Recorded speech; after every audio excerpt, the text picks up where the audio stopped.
প্রিয় দর্শক, আমি এখন ইটালির রোমে। রোমকে বলা হয় হলো সবচেয়ে প্রাচীন শহরের দেশ। রোমকে বলা হয় ঝর্ণার দেশ। রোমকে বলা হয় স্থাপত্যের দেশ।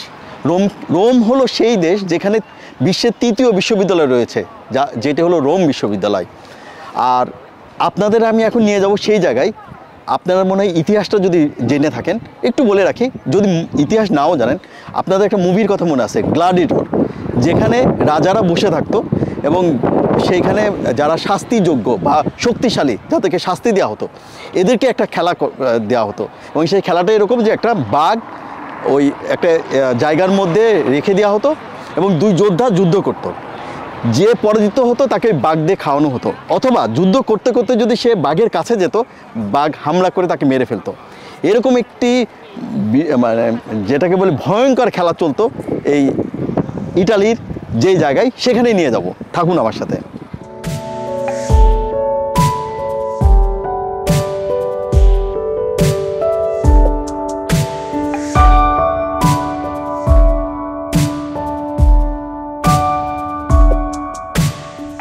বর্তমান ইটালিতে প্রায় 3000 বছর আগে রোমান নামে একটি জনপদের ভিত্তি স্থাপন করা হয়েছিল।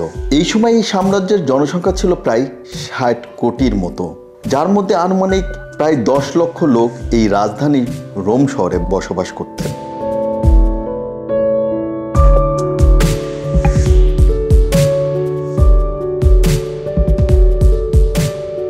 পুরো সাম্রাজ্য জুড়ে এই বিপুল সংখ্যক মানুষের মনোরঞ্জনের জন্য রোমান সম্রাটরা অ্যাম্পিথিয়েটার নামক এক ধরনের স্থাপনা তৈরি করতেন।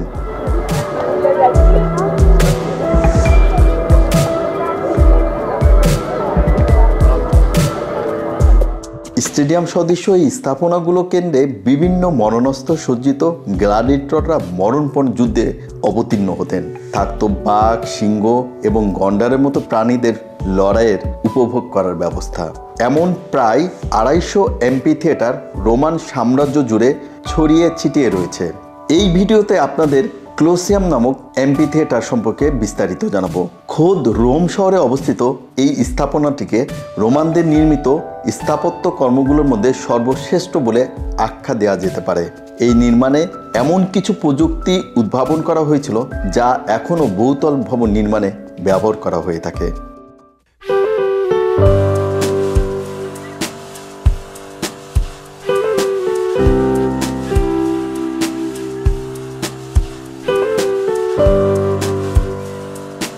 প্রিয় দর্শক, এটিই হলো সেই জায়গা যেখানে ইতিহাস রক্তাক্ত যুদ্ধের কথা বলেছে, ইতিহাস নিরোর মতো নিষ্ঠুর রাজার কথা বলেছে।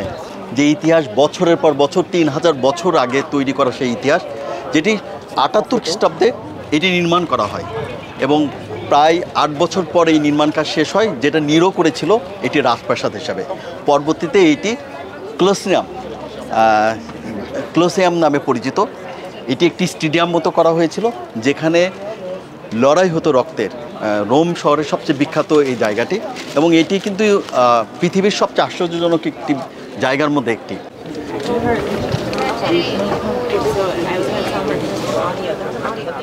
প্রিয় দর্শক, ইতিহাস যে কত নির্মম এবং কত যে নিষ্ঠুর, এই দেওয়ালগুলোরই তার প্রমাণ।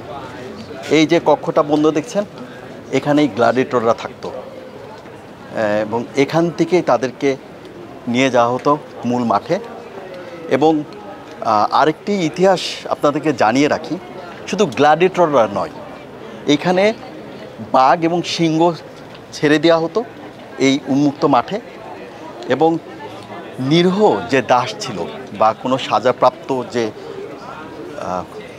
দাস থাকতো, তাদেরকে মূলত এখানে ছেড়ে দেওয়া হতো এবং তারা এই বাঘ এবং সিংহের সাথে মারামারি করে যদি বেঁচে থাকতো তাহলে তারা মুক্তি পেত, আর তা না হলে তাদের মৃত্যুর পথ বেছে নিতে হতো। বেঁচে থাকাটাও অনেক কঠিন ছিল, তারা ফিরে আসছে এরকম ইতিহাসে পাওয়া যায় না।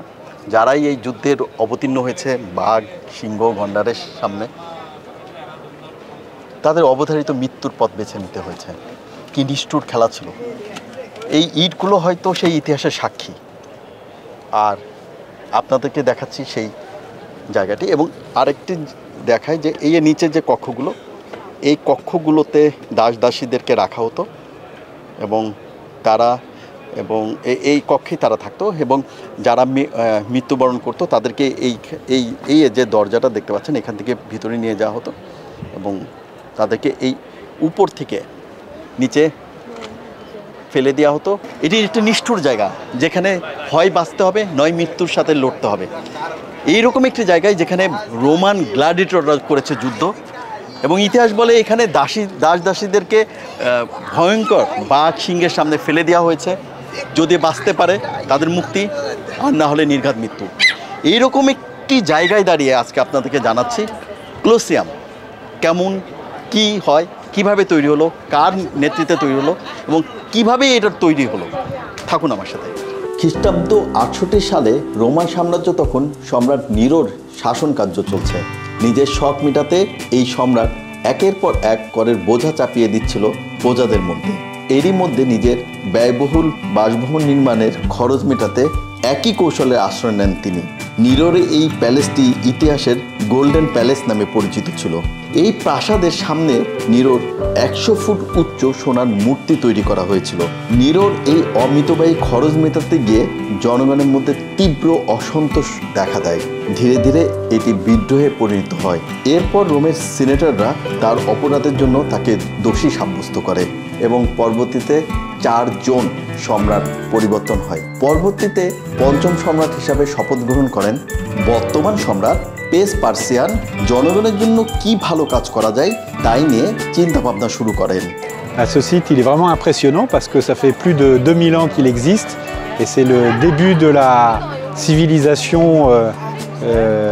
romaine, judéo-chrétienne, et on sent que toutes nos racines européennes partent en grande partie d'ici, de Rome, avec l'association par la suite de la chrétienté. বর্তমান সময়ের মতো তখনও সাধারণ জনগণ জমকালো ক্রীড়া প্রতিযোগিতার দর্শক হতে পারাটা উপভোগ করতেন।